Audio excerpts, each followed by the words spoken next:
एक और आज की मौजूदा दौर की बड़ी समस्या है, भाई भाई का दुश्मन है, परिवार खत्म होते जा रहे हैं, संपत्ति के लिए एक दूसरे को मार देते हैं।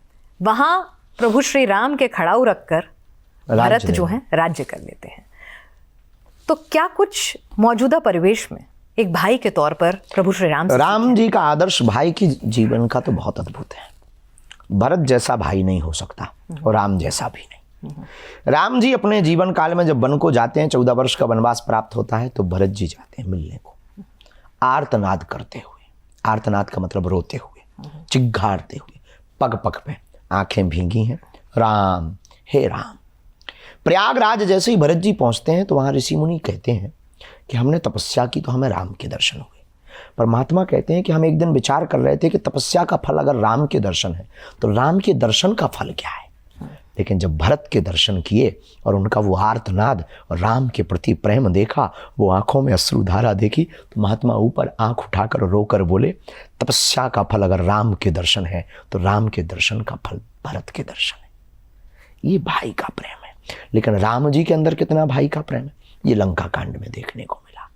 लंका कांड में जब लक्ष्मण जी को संजीवनी बूटी लगी, लक्ष्मण शक्ति लगी, संजीवनी बूटी की आवश्यकता पड़ी, तब राम जी रोने लगे गोद में रखकर। किसी ने पूछा कि आप ब्रह्म हैं और मरना जीना कुछ होता नहीं, ये आप फिर रुदन क्यों कर रहे हैं इस प्रकार का।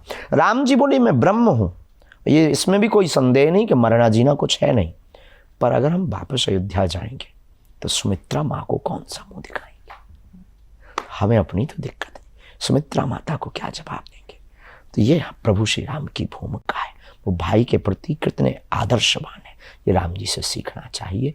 एक याद रखना, महाभारत वो है जिससे भाई से सब छीन करके राज्य किया जाता, और राम कथा वो है जो भाई के लिए छोड़ दी जाए।